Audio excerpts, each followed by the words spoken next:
When experts talk about health trends, it's easy to focus on what's new. But what matters more is what's enduring and how those ideas translate into the choices we make every day.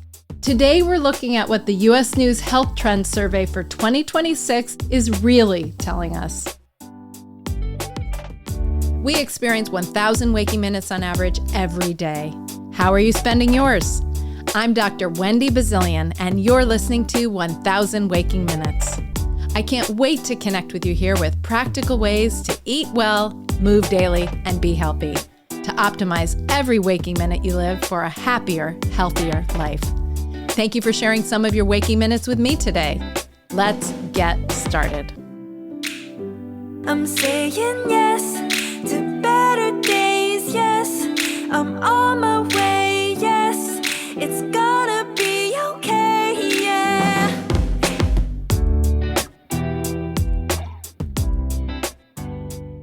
Hello and welcome to 1,000 Waking Minutes. I'm Dr. Wendy Bazilian, and I'm really glad you're joining me here today.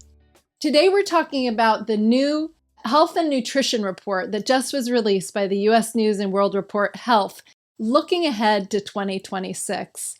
Each year, they convene a panel of experts across medicine, nutrition, and public health that weigh in on what's shaping health right now and where things appear to be heading. This past year in the fall time, I was honored to be a part of that group alongside 57 other professionals whose work spans clinical care, research, and real-world practice. And I want to say this up front because it matters to me. This kind of work takes time and it's thoughtful, not only in how they select the process, but how they develop the survey and conduct it, and then summarize it and bring information out. And so in the final report that came out, it reflects a collaboration and a lot of careful consideration, not quick takes on things or quick answers. So I'm proud to be a part of this, and I admire and respect the many other expert panelists who were selected alongside me this year. So what I appreciate about reports like this isn't just like giving me a list of trends. It's an opportunity for me to see where we are as a group, as a nation, so to speak, a representative sample, certainly. And it's an opportunity to step back for a moment and notice what keeps bubbling up across different disciplines and what we're collectively paying attention to, what questions we're trying to answer for our patients and clients in research and other places, and where there seems to be momentum and growth, as well as continued or new uncertainty, as the case may be. So today I want to walk through what stood out to me from this year's findings. So I will share those with you, but I want to add some context from science, from real life, and most importantly, I want to talk about what it means to your and mine, everyday waking minutes. Because the health doesn't happen in the report. It happens where we live. It happens in our kitchens, happens on our sidewalks and in our parks. It happens in our conversations, and it happens in our routines that we repeat again and again and become habits, or those routines that may not require so much thinking, too much thinking about them over time. And when we look at the trends through that lens, they tell a much more interesting story, in my estimation. So, where we are, what struck me as I was reviewing this year's findings, so it's not a surprise because I chimed in on the areas, I took a good amount of my day to review, and I came back to it a couple times to complete the survey, but I hadn't seen them until they came out. Sure, maybe there were a couple things like checked in or registered, but I hadn't seen what the collective had said. And when I was reviewing the report that came out, there were no shortage of tools, but there is a little bit of a gap or a bridge to walk on the integration of those tools. So there's some, not new, but some trending tools for health that I'll talk about. But how we'll use those, how we are using those, and how those will evolve over time is what was interesting. And here's an image that kept coming to my mind. Health feels right now like standing in a super well stocked kitchen. The pantry is full, the fridge is full, the fruit bowls are full, all the things are full. But there are too many cooks calling out instructions all at once. Do this, try this, more of this, less this. Track everything. Don't track anything. Medication is the answer. Another says food is the answer. Some say food is medicine, which we'll get to in a few minutes. Someone else is wearing their favorite wearable technology and saying, check your watch, check your Apple Watch or your Whoop. It'll tell you what's really going on. None of these voices are wrong, but they tend to get a little confusing on how to tease them out without someone stepping back and saying, how do they actually work in a real life? How do they work in my life? Is there guidance that can be gained to help me use what I see or have in front of me? And it can become otherwise overwhelming pretty fast. And so that's why I think these particular set of trends sort of matter, because you'll see they shape up to give us some things that are really happening. You'll probably say, I've seen that, or I'm aware of that. But you'll see them, and we'll talk a little bit about integrating them. Because when they're taken together, they're not pointing us toward extremes. And that was a cool thing that I discovered as I was looking at them. But they are pointing us toward a different way of thinking about health altogether. So we're seeing a shift away from health as like a set of rigid rules. Amen to that. But toward health as an ongoing conversation. You've heard me say before that health or achieving health is not static, it's dynamic. And it's a conversation between your body, your environment, and your choices over time. So that's a big change, and I'm starting to see that reflect in this year's trends. And it means less about the rigidity, less about the script that you have to follow or the severe menu plan or exercise routine, and more about learning how to listen and see what fits for you and what the evolving, like what the data shows so that you can flex with it in real time. So we're starting to look at patterns, at signals, and what can be sustainable over not just a day or a week, but over years, not just those days, but over time. Life's currency, as you know, I love to refer to as time. So when we start to look at health through the lens of time, we do realize something really quickly. We can't do everything. We don't get to optimize every single variable that we put into our routine.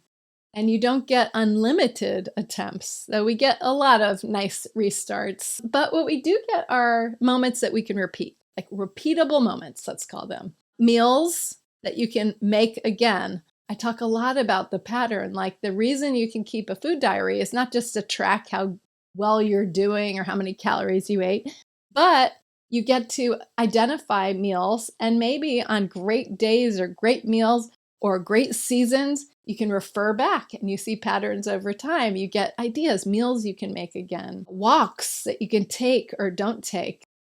We've talked about walking after meals. I've even mentioned before that in our old home, we have a different route now, but we used to call it the clover leaf. We have certain routes that just became like second nature to us. We knew how long it took. We knew where to go. So we could sort of just like tune out on having to pay so much attention and just go do.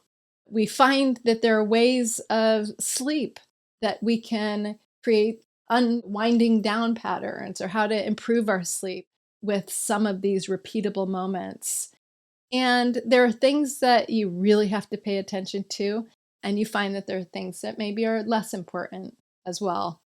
So the trends that rose to the top this year, from medications, hint, hint on one of them, to wearables, and we're going to talk about that. I mentioned the Apple Watch and the Whoop before, the Whoop band, to food as medicine. Those are the top three trends, and they point back to, I think, one question. How do we use these powerful tools in a way that actually supports a well-lived life? how do we use them to support and promote our health so that the years we have are well-lived, quality years, rather than crowded with so much noise and the next new shiny object. And that's sort of the perspective or the lens I want to use as we walk through these a little bit. So first, can you guess? The top trend that rose to the top this year was GLP-1s. The weight loss, the weight management medications, the expanding role of these medications was and is on everyone's mind. It's a topic that's showing up everywhere right now. It's showing up, as you've seen, I'm sure, in doctors' offices, in families talking about it, casual conversations, people saying, can I ask you something? Have you heard of this? Did you see that story on? And what the US News Report panel reflected on is that these medications are no longer being viewed singly.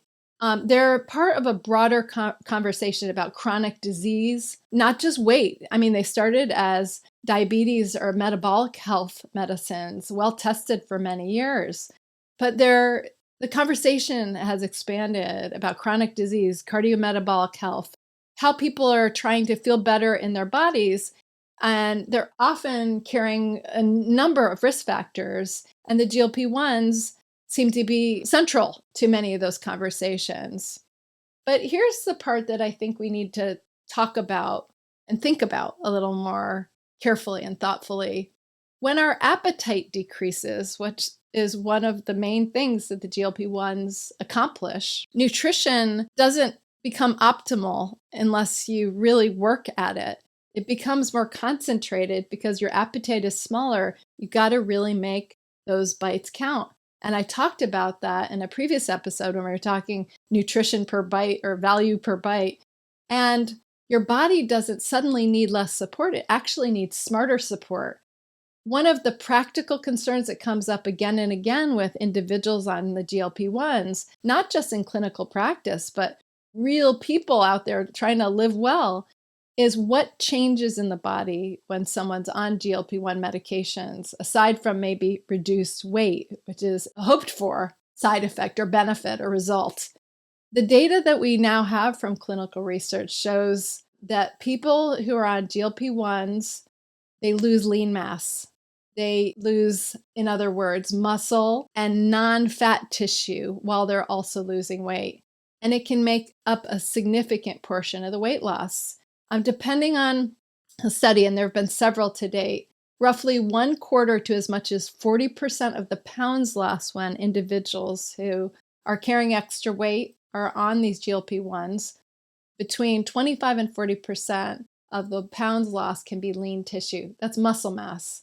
That's incredibly important. Muscle mass for metabolism, but for quality of life, the ability to live strong and live well, live fit, and be able to do things and avoid injuries. And this isn't itself a crisis, but it's really critical to pay attention to. Part of muscle loss is expected anytime you go on a diet, on a weight loss diet, that is.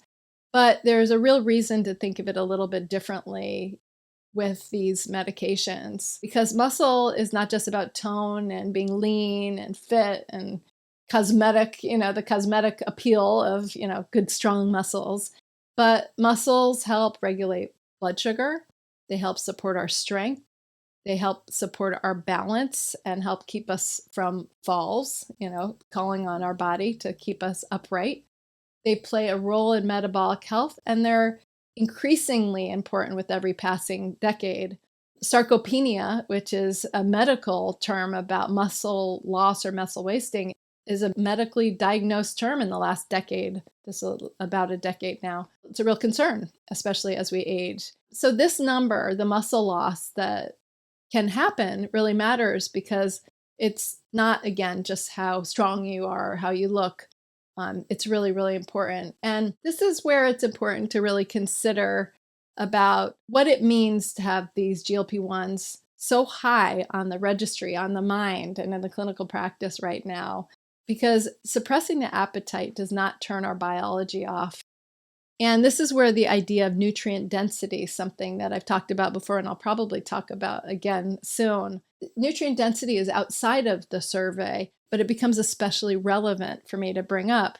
When your appetite is lower, the bites need to mean more. They've got to have more going on. They've got to carry more weight, so to speak, literally and figuratively. And when you eat less, you need to expect more.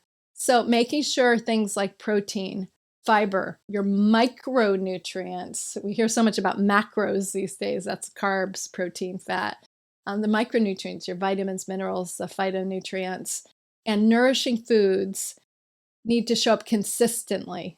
It's one of the biggest practical shifts that can help right now with people who are on the GLP-1s to help contend with side effects that may be things like digestive side effects, constipation and otherwise, but side effects that can be like muscle wasting, much more dramatic over time. You may have seen also, but Oprah has shared her experience with GLP-1s and being treated by GLP-1s recently and over the past couple of years and her experience with it. She was on the cover of People magazine recently. I saw an interview on Today's Show where she was talking about it very openly, and also she was there with her doctor and co-author of her new book that's just out called Enough: Your Health, Your Weight, and What It's Like to Be Free. She talked about recognizing obesity as a disease and not a failure of willpower. That may seem to you, I would imagine, like something maybe you've heard before, but this is the new era of really recognizing this. And I think that, Oprah talked about how it transformed her relationship for real with food and her own body. She's spoken about like the everyday aspects of this reality, that her exercise and food choices matter. She even went off it to disprove. She said, now I'm going to keep it off with just lifestyle, with my diet and lifestyle. And then her weight crept back up, she talked about. So she recognizes that she is going to be on it through medical supervision with her doctor. And she compared it to like an ongoing need of medication for a chronic condition like blood pressure medication. So this is an important thing for us to think about. Medication can support our changes, but it doesn't replace everything else. So with the GLP-1s, the hot trend in the report, comes reduced appetite. We know that.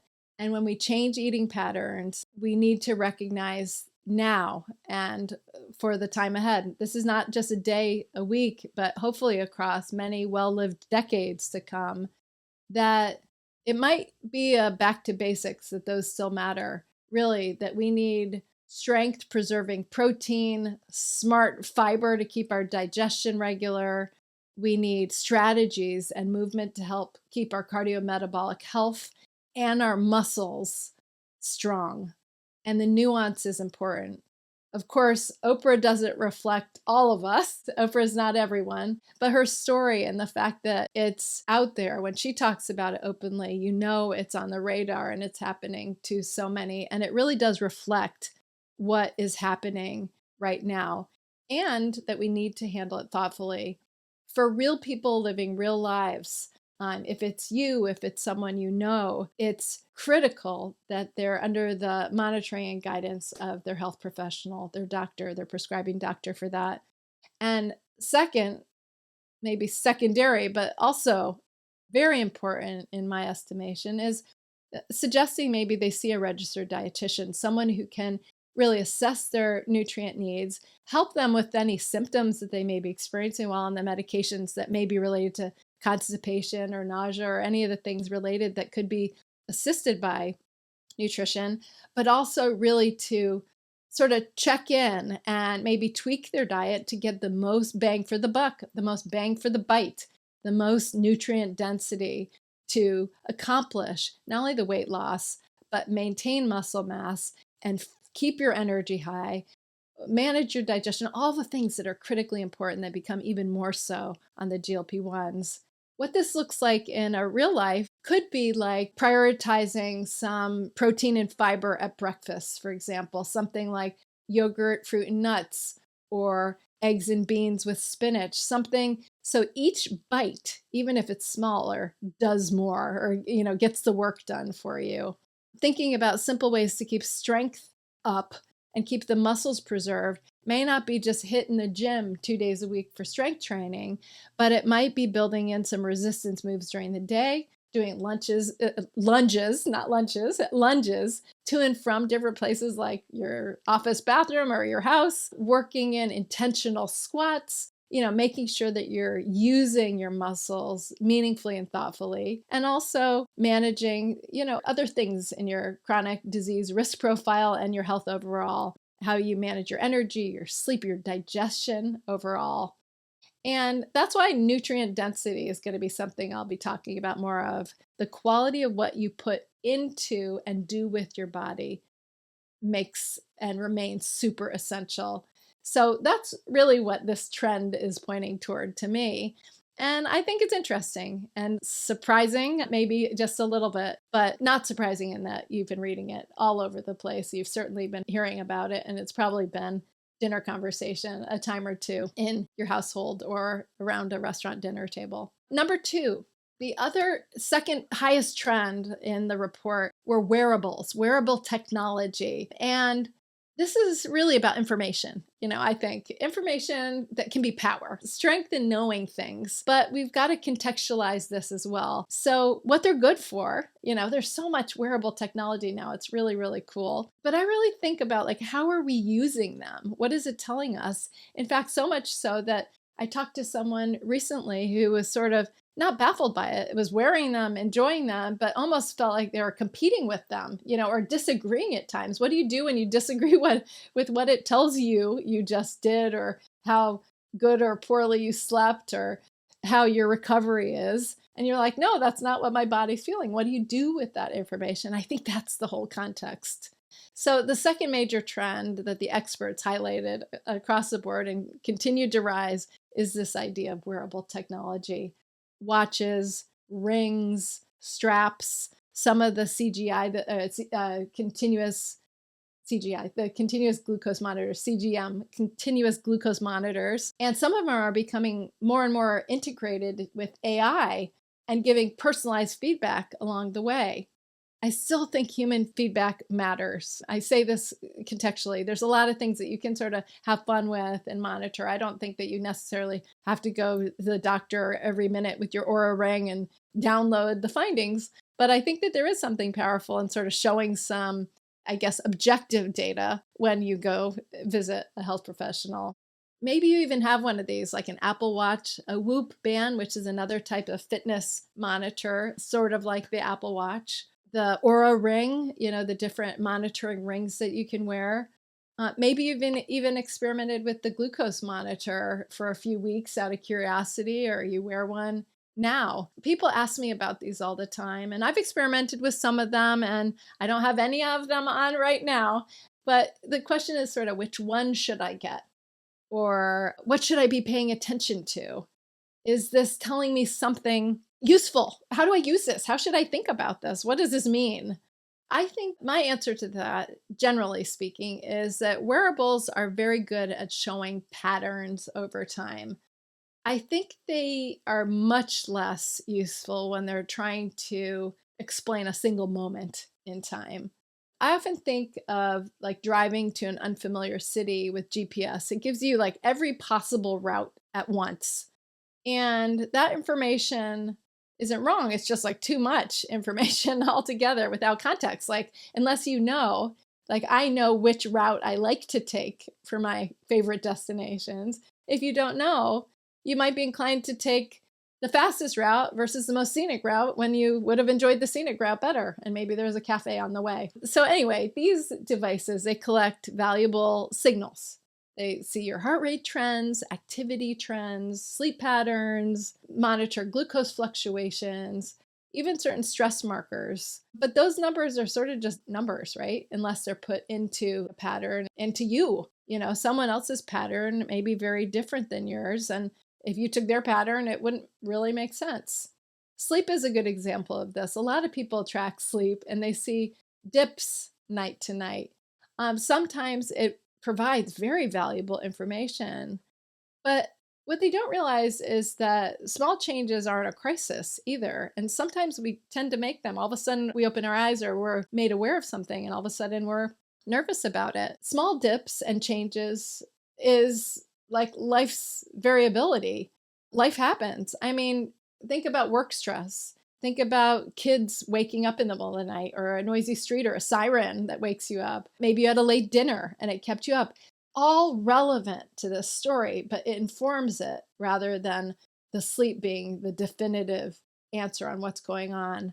So it really is, if you use these wearables, the patterns over weeks that tells you about what's going on, maybe about recovery, resilience, where some sticky spots are that you want to take a look at closer. Glucose monitoring, oh my goodness, that brings up similar reactions too. A single rise after a meal, especially people who are for the first time tracking and they don't know anything about this, they are stunned, they're shocked, they're nervous because it rises. But guess what? Glucose always rises after a meal. That's normal biology. But it's the timing of how we bring that down, the range in which that it might rise to. Without context, a spike can feel super personal, can feel like a crisis. Like every single food choice now is suddenly under a microscope. And wrong or poor decisions for you can happen as a result of that. But if it's interpreted with context, when did it rise? How high did it go? How long did that last? What else was going on? That same data can become, informative, interesting, and not discouraging, hopefully. I've had, like I mentioned, colleagues tell me and friends tell me about their watches telling them one thing when they felt different, and feeling like perplexed or confused or mad at their technology, or like, I need what's the update? Has it updated recently? Maybe tells them they're rested when they're totally stressed and exhausted, or that their sleep was interrupted and XYZ, and they were up purposefully during the night and they struggle with that. It's when people expect them to tell them the story that I think that becomes a little bit of a struggle, when they expect too much of it, I guess, the tool. And we need to sort of keep it in its toolbox so we don't hang on every single number like we're on a scorecard. I guess that's where I'm going with that. Some people start to compete with their devices, I mentioned, instead of paying attention to how they feel. And you know how much I feel strongly about us sort of being connected, head and body and spirit. Some feel discouraged if the day and the data didn't reconcile or live up to their expectation. So this is what I recommend if you're playing around with the wearables and you don't know where to go or what to do. First, pick one or two things to focus on. Maybe you want insight into a lot of things, but pick one or two. Sleep or movement. We used to have pedometers that would just measure your steps in the day. Now our phones, another type of wearable technology, if you wear it on you, will do that. How your body responds to certain foods. Maybe that's the glucose monitor, and maybe you're checking one aspect of it. Because more data is not always better. It doesn't always add up to more. Second, look for trends, look for patterns, not your daily score on this. It is in a gaming world that we live in, it is very easy to fall victim to like the daily scores. How do you measure up? But an odd night, an unexpected anomaly, that's just noise. Scientists even look at that as noise. That doesn't fall into the pattern graph, so to speak. It doesn't have much meaning when it stands alone. And third, use the data to ask better questions, maybe, or bring it with you so you can be informed and share it with your clinician, and use sort of conversation and human interaction. So you can go into an appointment and say, hey, I've been tracking this and I've noticed my resting heart rate is higher on some mornings after I eat late. Or I've noticed that my glucose seems to rise after this kind of a snack, but not this one. That can become useful information. And that's where personalized care can start to feel real, and personalized nutrition, and this whole idea of more precision nutrition or personalized care. That's why I was actually quoted in this report. I was saying how this wearable technology has such a great potential to change how we give and follow nutrition advice. Because when people can see their own data, they see how their own glucose or heart rate variability or activity patterns respond to food or sleep or stress. And then they get it interpreted with some guidance. So they play a role, but maybe with some professional guidance on what that means. Then behavior change feels more personal and maybe more doable. You know what to do with it. And that's really cool. I think that that's really important. This is why I think the expert panel put wearables as such a significant trend that it rose so high for its potential. We don't need more numbers, but now that we have access to some of these numbers, this information, when it's paired with interpretation and used thoughtfully, it may help us as we pursue health. And so the difference isn't the technology, it's really how we use it. So those are top two. Another major theme that came through clearly in this year's report, the third one, was a description in the food's role in supporting health, something I talk about all the time. How foods can support our health. The better for you foods, the superfoods, how food on a plate and patterns over time and synergies can support our health. It's very often described these days as food as medicine, and that was the terminology that was used and that rose up as the third top trend. And I want to pause here because this phrase lands differently with different people. It's controversial to some. Some find it super empowering. Others bristle at the idea of considering food and medicine as one.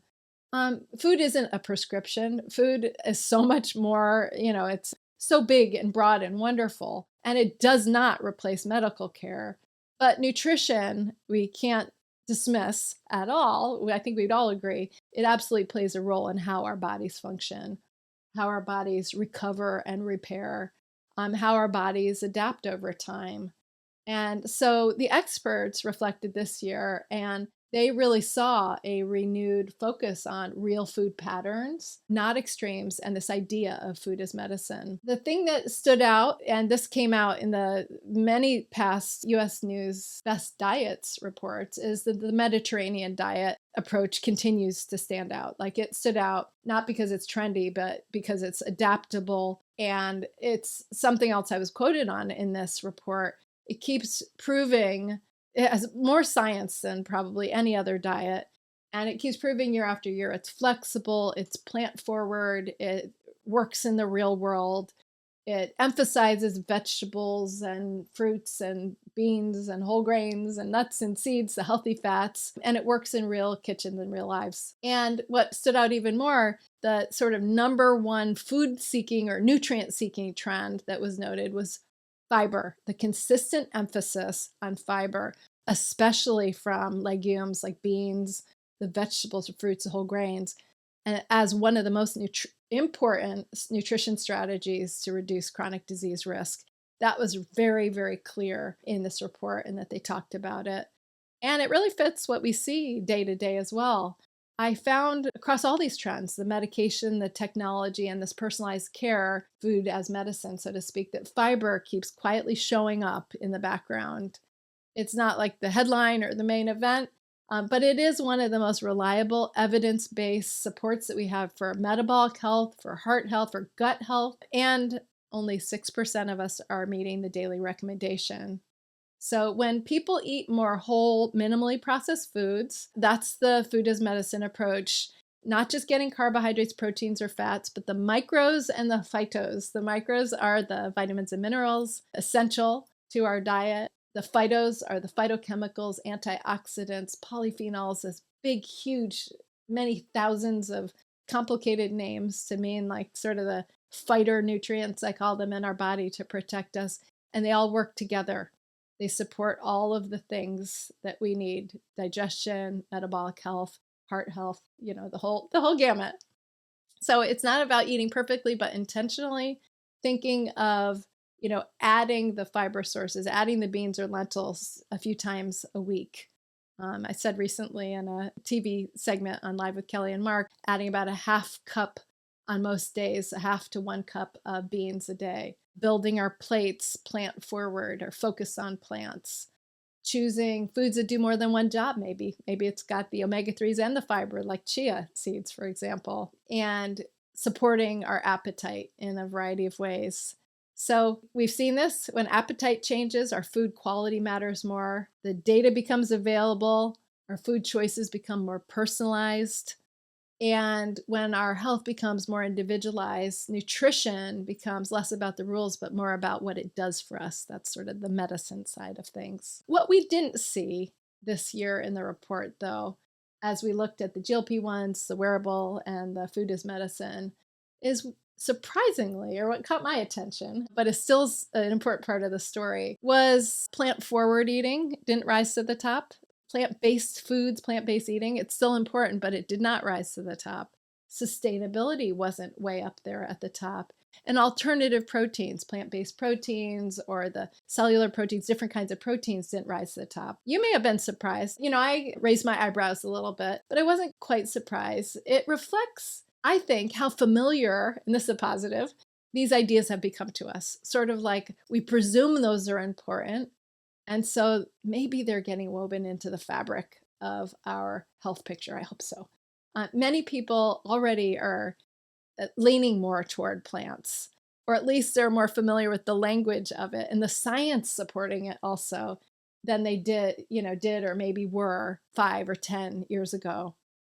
Food choices are becoming more thoughtful when it comes to people who are health inspired or motivated to make substantive changes. And so I think there's more of an awareness around balance, how our food supports our long-term health, that even if it's not perfect, and if it varies week to week and season to season, that it all adds up. I was interested, but not fully surprised. And I had to think about it a little bit. Why didn't those show up this year? And why did the others really rise up? But I think that it's become a little bit more ingrained. We say it, we know it.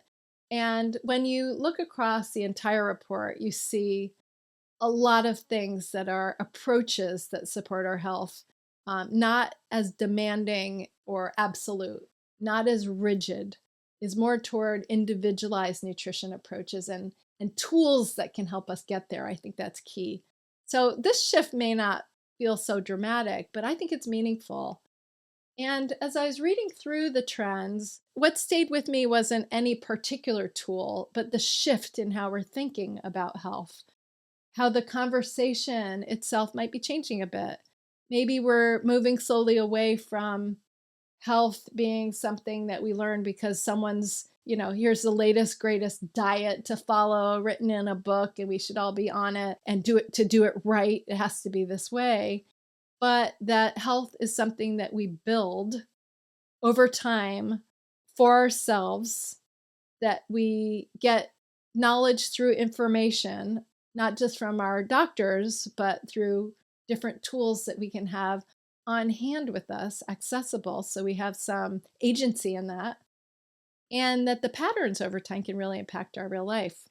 So this is what I saw this year, how we use information without letting it overwhelm us. We can use some of these, how we build our eating and our movement patterns that can actually last, and also why this matters for our waking minutes. So before we close, if this episode got you thinking about some of these trends and what they mean to you, I'd love to hear, actually. Maybe they gave you something new to bring to your conversations, or I'd love to hear. So I'm at WendyBazilian.com and on Instagram at 1000 Waking Minutes. Send it on to a friend or maybe talk about it over dinner. See what's helpful.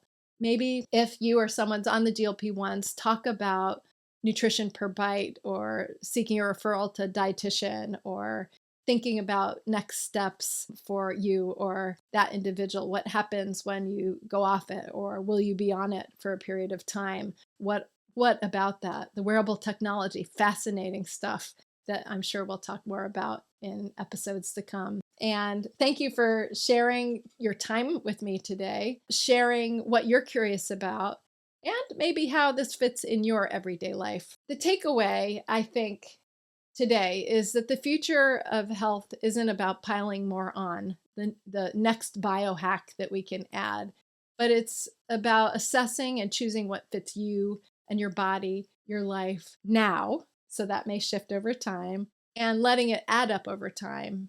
Because as you know, Life's currency is time, and that's yours and yours alone. So if you've enjoyed the show, ratings and reviews always help. I appreciate it. I appreciate your time and support. Please find me at 1000 Waking Minutes and say hello. And thank you for sharing some of your waking minutes with me today.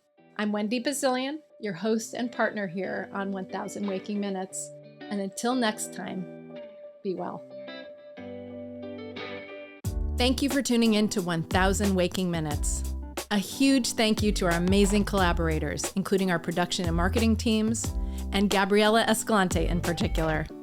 To the ultra-talented Beza for my theme music, my lifelong friend and artist, Pearl Price Photography and Design, to Daniel Ballantyne, Jen Nguyen, Joanna Powell, and of course my family, and everyone working tirelessly behind the scenes.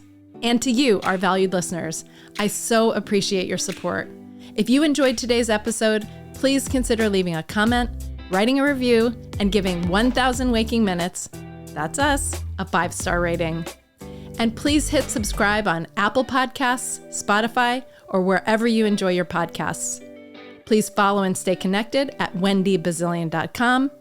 And don't forget to share with your friends. Your support helps us grow and bring you more great content. Until next time, find some simple opportunities to optimize those 1000 waking minutes each day.